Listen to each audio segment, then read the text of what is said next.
We start our first hour with me inviting America's corporations and schools, and frankly, all of us.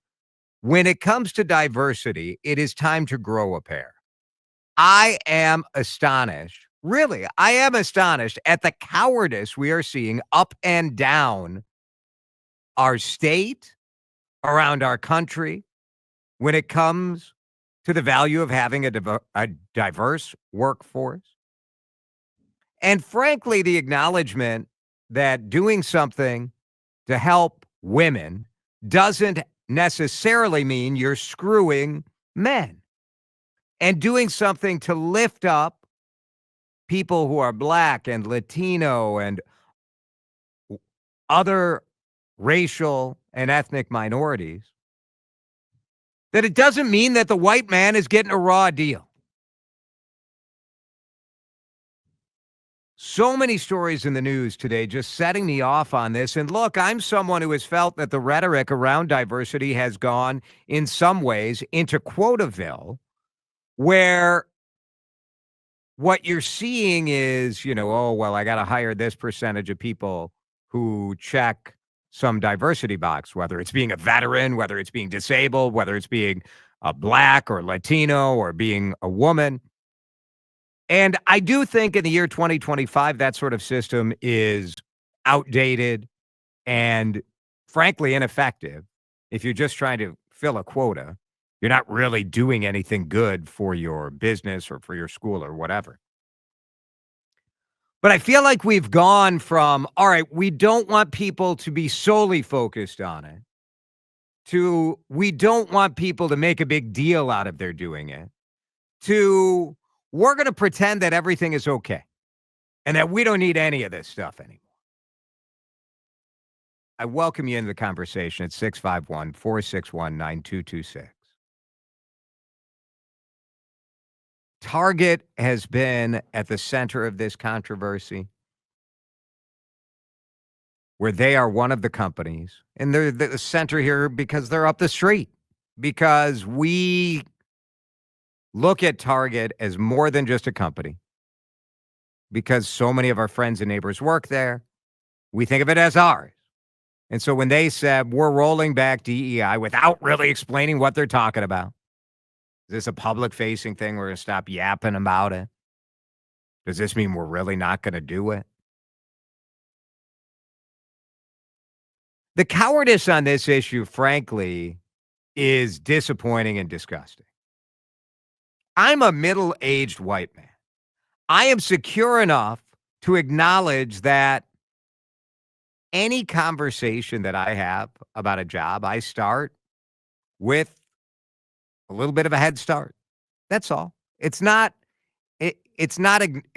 saying I don't deserve the jobs that I've gotten. It's just acknowledging, like, look, it's a little easier in life to be a white guy than it is to be a white woman or to be a Black woman or to be you name it. Why is this so hard for people? Why do you feel like you're being screwed by this? Today, the Red Wing schools canceled a Black History Month event where they invited Attorney General Keith Ellison. Is the Attorney General of Minnesota. You should never have to apologize to any activist for inviting the Attorney General of Minnesota to talk to kids. I mean, is this really that difficult? The superintendent, according to the Minnesota Star Tribune, announced that they were canceling this in a letter to parents and faculty. The concern was over significant disruptions.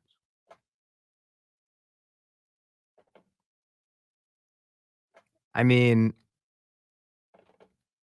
grow a pair.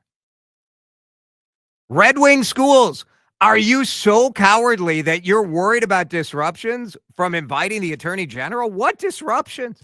What are you worried about? You're worried about some racist whining about having a Black History Month event? You're worried about someone saying, well, where's White History Month? Really? Look, I have been one saying, like, we don't need posters up in every hall proclaiming every little wonderful sort of holier than thou thing that we espouse. Like, let's have schools focusing on teaching and try to get the politics out of there.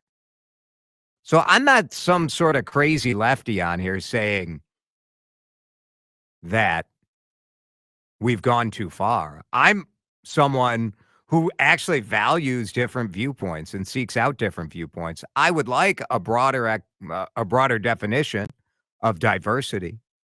I think people from different religions should be a part of your organization. I think people of different ethnicities, different economic backgrounds, different geographical upbringings. I think all of those things make our world richer. But you're kidding yourself if you think like, oh, it's outrageous to have the attorney general come talk about Black History Month. And then in St. Paul, this absolute kind of, well, to me, this guy's a loon. There is a guy who has spent, this is his life's mission, to file lawsuits whenever he thinks there's something that's discriminating against white people or men. What a heroic effort, right? Wow. It's so tough to be, I mean, come on. Pioneer Press reporting that a St. Paul Public Schools field trip that was organized by a Minneapolis nonprofit called the Brand Lab is a field trip for students of color. And so this guy files a federal civil rights complaint alleging racial discrimination against students who are not of color. So St. Paul Public Schools, who I also would invite in this scenario to grow a pair, canceled the field trip. So they didn't have to go through the Title IX investigation, the whole civil rights investigation. The Brand Lab, look, if you look around in Minneapolis, the advertising community is has a greater percentage of white people in it than is in our population. And so this organization's goal is to like try to get more people interested, people of color interested in going into advertising. Just trying to represent the world you live in. That's all. Is that a sin today? Are you against that today? Are you happy with this war on diversity? Or are you with me where you think like it's gone way too far? It's gone way too far. 651-461-9226. Some text coming in already. We'll take your texts. We'll take your calls. Streaming live on YouTube. We'd love for you to like and subscribe our YouTube channel. There's Dan waving to everybody. You can see what the show looks like. Or if you're just someone who consumes your information on YouTube, podcasts, and the like, we're there for you. Just go to the WCCO Radio YouTube page and click subscribe. Schools canceling field trips. I'll take you dancing in Target, the subject of protests. They have seen a negative reaction. Hard to tell based on foot traffic to the stores, which has been significantly down since Target said it was winding down a lot of their DEI sort of record-keeping initiative. Boy, they botched that announcement, didn't they? Where you sort of are wondering, like, are they still going to make a concerted effort to bring in brands that are owned by people of color and women, or are they just done sort of reporting what they're doing? 651-461-9226. I think people need to grow a pair and companies need to grow a pair and not be so afraid of the lawsuit, of the negative publicity. The logical reaction to the way we've seen companies respond here is that all of everything they said after the murder of George Floyd was full of crap, that they didn't believe any of it, that it was all just a facade to kind of appease what the public sentiment was at the time. Which, man, like, I don't expect the best out of at least the public positioning of America's companies, but how disappointing is that if the whole thing was just like, well, I guess we're going to do this now? Close friend who is a job counselor, says one texter, has been told he will no longer be able to assist young adults with Down syndrome to find jobs because that's covered under the inclusion in DEI, and now is against federal policy.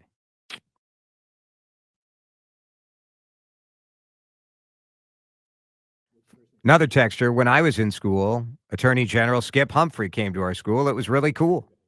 You were right. Red Wing needs to grow up there.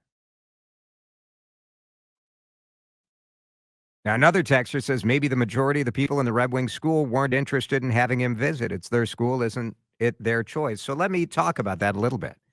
There is an intolerance of opposing viewpoints in our country that is going to lead us into a very bad spot. Some of it is a lack of curiosity. Some of it is an absolute insecurity in having your own beliefs challenged. Some of it's laziness. It's a lot easier to play the hits than it is to open your mind to new thoughts. Um, the intolerance that we used to see in colleges towards people with conservative viewpoints, pendulum swung. Now we're seeing the opposite. We're seeing an intolerance to people with liberal viewpoints. At least that's what we're seeing right now under the veil of like, well, we can't push diversity.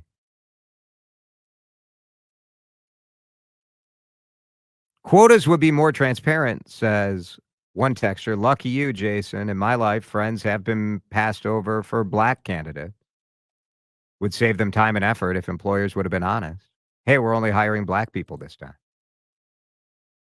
So let me talk about that. I have been passed over by people of color for jobs. And I've had, I worked in television news. And maybe that's where some of my views on this issue come into play. Because I think in television, there's value to your audience.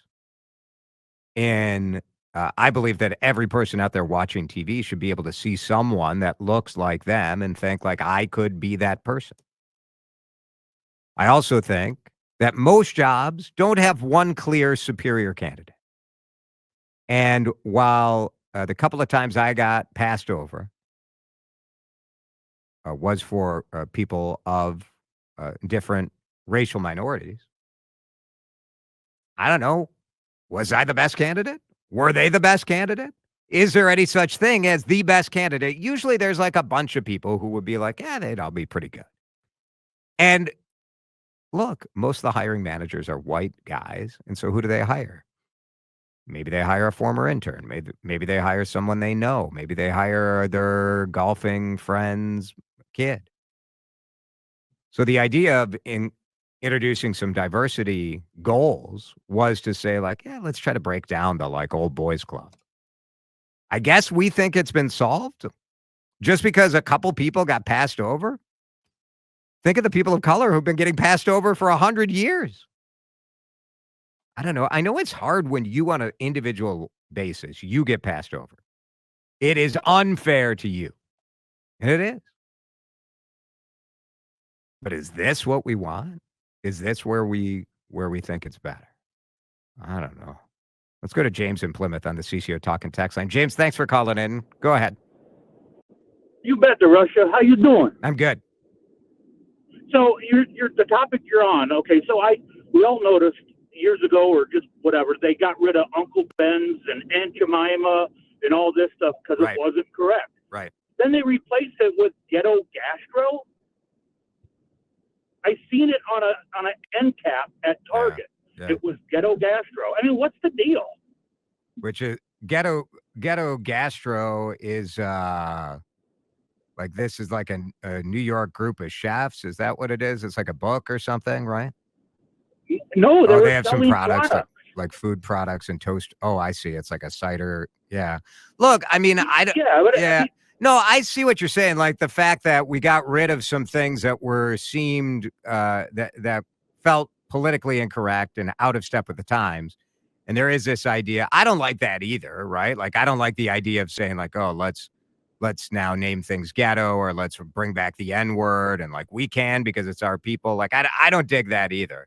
But I also, what do you think in terms of these efforts to kind of act like maybe everything's equal and we don't need to have any specific efforts uh, to have Yeah, diversity? it's not equal, and it never ever has been. Right. But the more we just shove it under the rug, and we don't need to talk about it every day. I think it's just about respecting one another a little bit. Yeah. That's all. No, I feel that. Like, thank you, and I appreciate that call, James. Like, I think part of the rebellion against this is straight up racism. Like, let's just call it what it is. The people who are racist are feeling like it's go time for them. They've won the lottery. They can say whatever they want, and they can hide under the veil of like, well, I just am interested in equality for everyone, and I want okay. What I want is equal opportunity for everyone. What I don't want is equal outcomes guaranteed for everyone.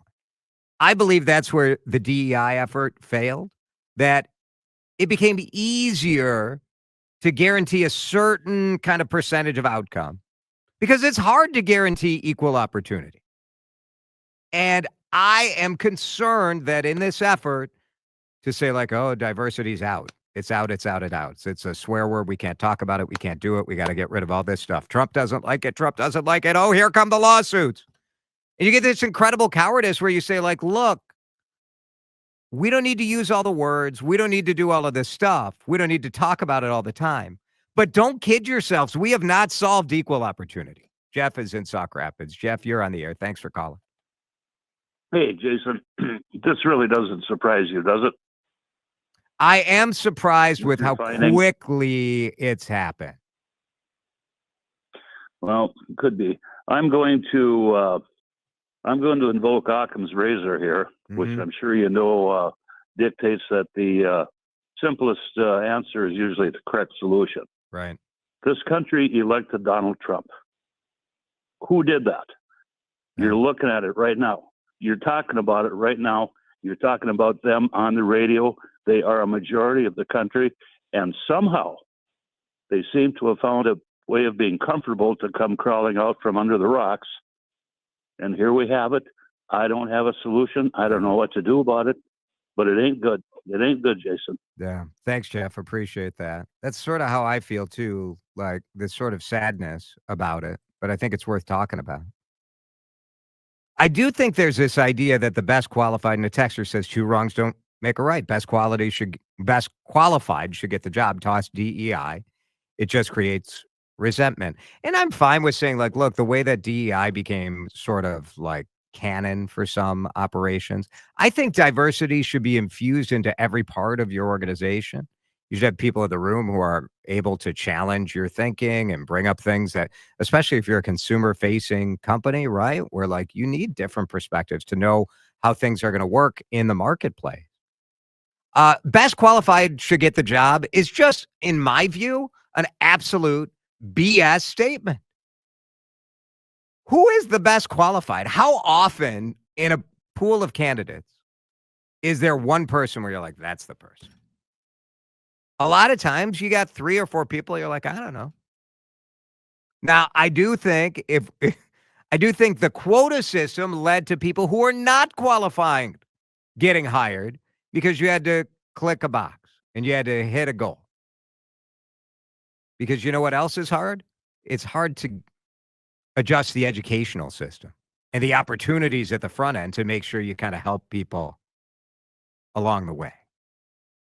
So I don't know, man. We're in a bad place. We're in a bad place. And seeing every school and company buckle makes me nervous. People need to stand up and say, look, I get why there's such resentment towards DEI. But I also value having people from different perspectives and different ages. A texter brought up age discrimination. Do we think that's solved now?